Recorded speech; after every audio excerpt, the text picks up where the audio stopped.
रहमतुल्लाहि व बरकातुहू। उम्मीद करती हूँ आप सब खैरियत से होंगे। मैं हूँ आपकी होस्ट सिद्रा मारूफ और आप देख रहे हैं FM4 के टीवी का प्रोग्राम कामयाब लोग। नाज़रीन, इस प्रोग्राम में हम उन लोगों को मदऊ करते हैं जिन्होंने अंत तक मेहनत से कामयाबियां समेटी और माशरे की तामीर और तरक्की में अहम किरदार अदा कर रहे हैं। इसी सिलसिले में आज स्टूडियो में मेरे साथ मौजूद हैं डिस्ट्रिक्ट बार एसोसिएशन गुजरांवाला के सेक्रेटरी जनाब आसिफ महमूद रंधावा साहब। अस्सलाम वालेकुम। जी वालेकुम अस्सलाम। सर, कैसे हैं आप? जी अल्लाह का फजल, अल्हम्दुलिल्लाह बिल्कुल ठीक।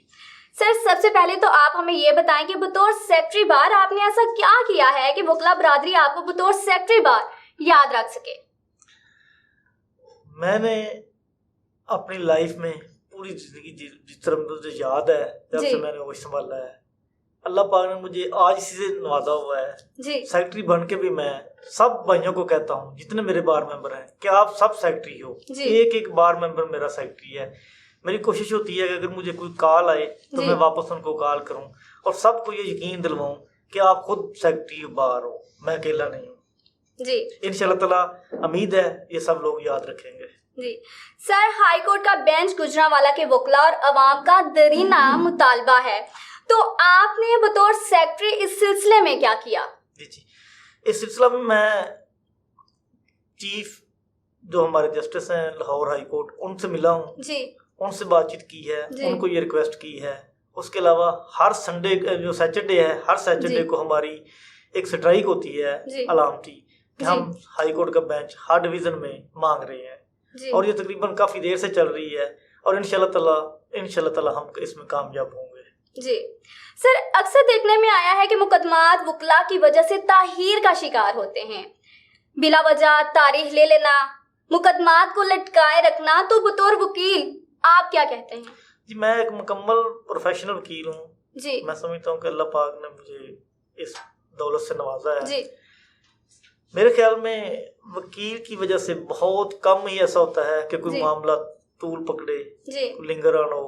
जिस केस में वकील ने फीस ले ली होती है किसी भी साइड से हो, उसकी कोशिश होती है कि ये जल्दी जल्दी वाइंड अप हो, लेकिन रश ऑफ वर्क की वजह से कुछ इस तरह के मामला हों, काम का रश ज्यादा हो, एक अदालत में हम मसरूफ हैं, दूसरी में नहीं जा सकते, इस वजह से हम डेट लेते हैं, या कोई डॉक्यूमेंट अभी हमारे पास आने हैं, कोई ऐसे मामला हैं, उस वजह से हम डेट लेते हैं। अदरवाइज तो हमारी ख्वाहिश होती है हर वकील की कि जो फीस हमने ले ली हुई है, जिस केस का हम वकील हो चुके हैं, उसको जल्दी जल्दी वाइंड अप करें जी। सर, क्या आप समझते हैं कि अदलिया इस वक्त सियासी दबाव से आजाद है? जी बिल्कुल आजाद है। अदलिया हर वक्त ही आजाद रही है और किसी भी मुल्क की अदलिया आजाद होगी तो वो तरक्की करेगा। अदलिया इस वक्त जो मौजूदा सूरत हाल है बिल्कुल सियासी दबाव से आजाद है जी। सर, हमारे नाजरीन को बताइए कि सस्ता और फौरी इंसाफ कैसे मुमकिन है जबकि वकला की फीसें लाखों से भी आगे बढ़ चुकी हैं? सस्ता और फौरी इंसाफ इस तरह मुख्तलिफ बार्स में हमने ये कमेटियां बनाई होती हैं जी, कि जो कुछ लोग अपनी वॉलंटरली खिदमत करना चाहते हैं वकला सबान, उनकी हमने लिस्टें दी होती हैं कोर्ट्स में अपने सेशन जजेस सबान को, सिविल जजेस सबान को, कि ये लोग जो हैं ये खुदा की रजा के लिए लोगों की मदद करना चाहते हैं, वो हमने भी दी हुई हैं।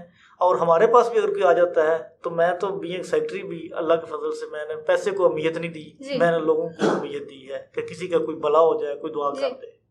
पाकिस्तान का ख्वाब एक वकील ने देखा और एक वकील ने ही इस ख्वाब को ताबीर बख्शी। आप वकला का किरदार महदूद क्यों है? अब ये आपकी बात ठीक है, पाकिस्तान का ख्वाब एक वकील ने देखा और एक वकील ने ही उसको फाउंडेशन दी, एक वकील ही उसका बानी है पाकिस्तान का। और आज भी अगर किसी जगह पे पाकिस्तान को कोई मसला होता है, हमारी कौम को कोई मसला होता है, तो यकीन करें सिर्फ वकील ही हैं जो सड़कों पे आते हैं, जो अपना खून बहाते हैं, जो अपने खून की भी परवाह नहीं करते, अपने भूख की भी परवाह नहीं करते, और वकील ही हैं जो मुल्क को बचा रहे हैं। इसमें मदूद नहीं है। मैं कहता हूँ वकला से ज्यादा कोई भी ये कम्युनिटी पाकिस्तान के लिए, हमारी कौम के लिए कोई इतना तामन नहीं कर रही जितना वकला करते हैं। जहाँ कहीं भी कोई भी मामला होता है तो वकील सबसे आगे होते हैं जी। सर, पुलिस, प्रोसिक्यूशंस और अदलिया में हम आहंगी कैसे मुमकिन है? ये हम आहंगी ऐसे मुमकिन है तकरीबन मंथली या मंथ में 2 दफ़ा इनकी आपस में एक सिटिंग होनी चाहिए इस तरह CPO साहब है, सेशन जज साहब है, बार की रजीम है, इनका आपस में एक तावन होना चाहिए, इनकी एक महफिल होनी चाहिए जिससे आपस में एक दूसरे के राय आप शेयर कर सकें। इस तरह ही मुमकिन है, अदरवाइज और तो कोई तरीका नहीं है। जी सर, अमूमी तौर पर देखा गया है कि बार के इहदे दौरान बाद में अमली सियासत में आ जाते हैं। आपकी भी क्या कोई ऐसी प्लानिंग है? आप भी MNA या PMNA बनना चाहते हैं? अभी तक तो मेरा ऐसा कोई प्रोग्राम नहीं है, मैं तो बार की खिदमत ही कर रहा हूँ। मैंने अभी तक इस तरह का कुछ नहीं सोचा कि मैं अमली सियासत में हूँ, कुछ भी नहीं सोचा अभी तक नहीं सोचा।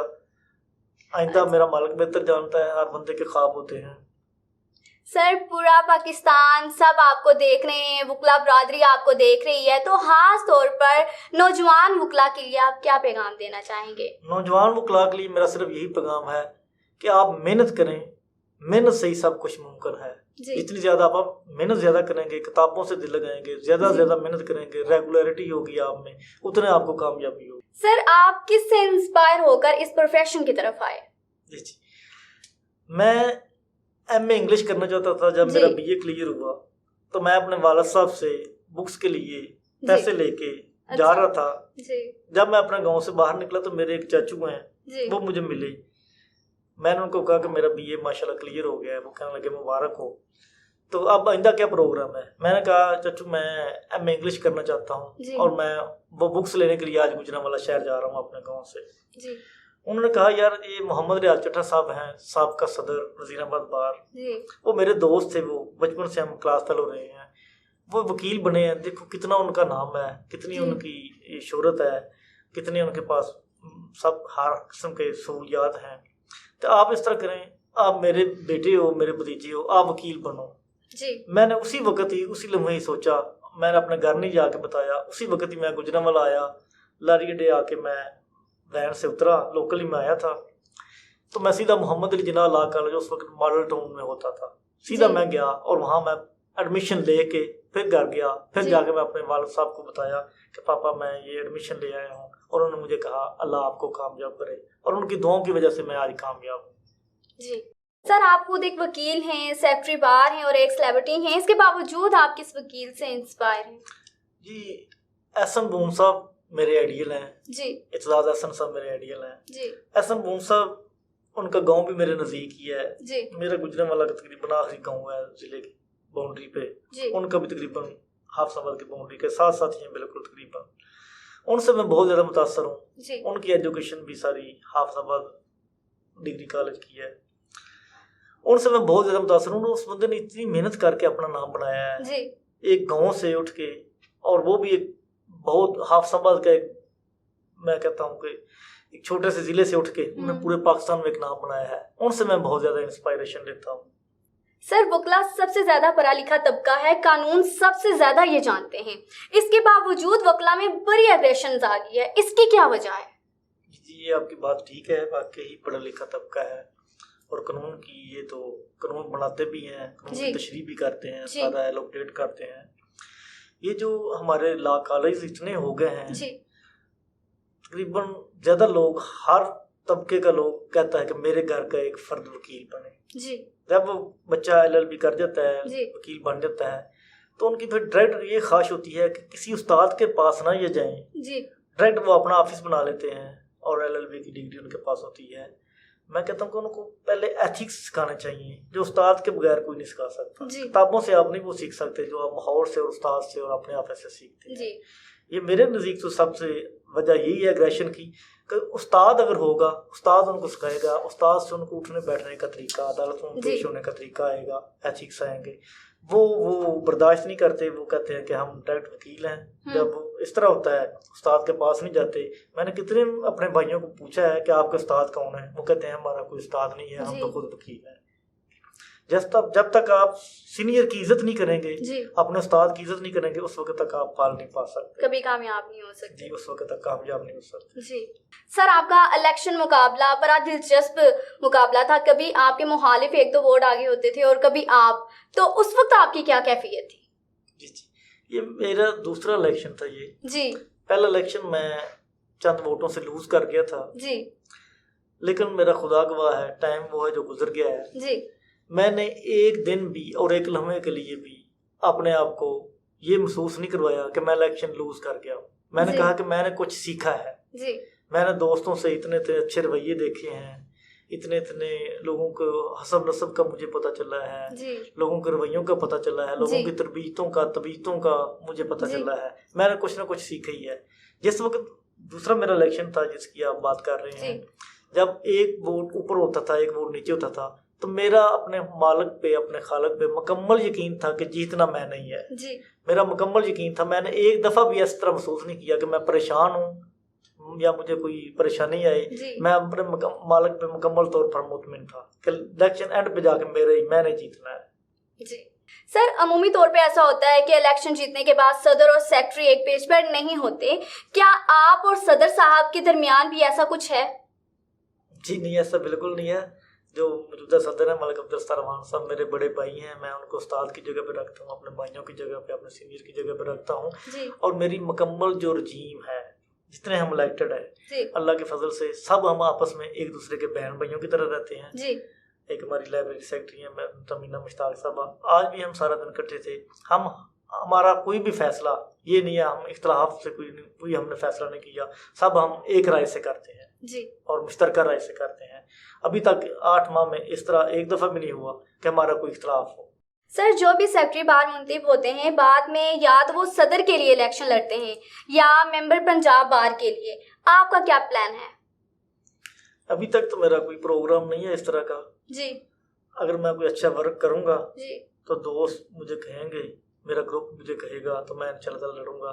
لیکن ابھی تک تو میرا یہی پروگرام ہے کہ میں جو میرے دوست ہیں, میرے قریبی ہیں, جن سے میں نے وعدے کیے ہوئے ہیں, ان کی انشاءاللہ مدد کروں گا. سر, اصول انصاف کے لیے لوگ در بدر ہوتے ہیں, آپ ان کی کیا رہنمائی کریں گے کہ وہ اصول انصاف کے لیے کیا کریں؟ میں سمجھتا ہوں کہ وکیل سے زیادہ معاشرے میں کوئی انصاف نہیں دلوا سکتا. ایک تو اس کو تمام قوانین کا علم ہوتا ہے, اس کو پراپر فورم کا علم ہوتا ہے کہ یہ معاملہ ہے, اس کو کس سٹیج پہ لانا ہے, ہم نے کس طرح اس کو انصاف ملنا ہے, اس کی درخواست ہم نے دینی ہے, اس کا دعویٰ کرنا ہے, اس کو تھانے لے کے جانا ہے, اس کو پنچایت میں لے کے جانا ہے, اس کو عدالت میں لے کے جانا ہے. وہ وکیل سے زیادہ نہیں جانتا. میں تو سمجھتا ہوں کہ کوئی بھی جو بندہ اس طرح جس کا معاملہ ہو, اس کو فوراً کسی نہ کسی وکیل سے اپنے محلے میں, اپنے علاقے میں وکیل سے رابطہ کرنا چاہیے تاکہ وہ اس کو پراپر گائیڈ کر سکے. اس کے علاوہ رجیم بیٹھی ہوئی ہے, میں بیٹھا ہوا ہوں گجرانوالہ بار میں. اگر کسی کو کوئی مسئلہ ہو تو میں گجرانوالہ شہریوں کے لیے, جس کا کوئی وکیل نہیں ہے, میں اس کے لیے حاضر ہوں. لوگوں کو سمجھ نہیں آتی, ان کے ساتھ اتنا ظلم ہو رہا ہوتا ہے اور وہ یہی دیکھ رہے ہوتے ہیں کہ ہم کس کو بتائیں یا کس سے شیئر کریں یا کون ان کی جو ہے یہ فریاد سنے. اس کے لیے مختلف محکمہ جات ہیں. جس طرح ان کا کوئی معاملہ ہوتا ہے, فرض کر کسی کا ڈی سی صاحب کے متعلقہ معاملہ ہے, کسی کا سی پی او صاحب کے متعلقہ ہے, یا کسی کا محکمہ تعلیم کے متعلقہ ہے. جس طرح کا کوئی معاملہ ہوتا ہے, ہر بندہ ہر معاملے کو تو ڈیل نہیں کر سکتا, لیکن وکیل ایک واحد شخص ہے جو ہر معاملے کو ڈیل کر سکتا ہے. آپ جب وکیل کے پاس جائیں گے, وہ آپ کو پراپر ایک راستہ دے دے گا کہ آپ اس طرف جائیں, اس طرح آپ کا معاملہ حل ہونا ہے. میرے تو خیال میں یہی ہے کہ وکیل کے پاس جانا چاہیے. وکیل اس کو پراپر گائیڈ کر دے گا کہ آپ کی یہ اپلیکیشن ہے, یہ دعویٰ ہے, آپ فلاں فورم پہ جائیں, آپ کا یہ معاملہ حل ہو جائے گا. اس کو ایک لائن مل جائے گی. سر, بہت بہت شکریہ, آپ ہمارے پروگرام میں تشریف لے کے آئے. جی مہربانی. جی ناظرین, امید کرتی ہوں آپ کو ہمارا پروگرام پسند آئے گا. اسی کے ساتھ اپنی میزبان سدرا معروف کو اجازت دیجیے. اللہ حافظ.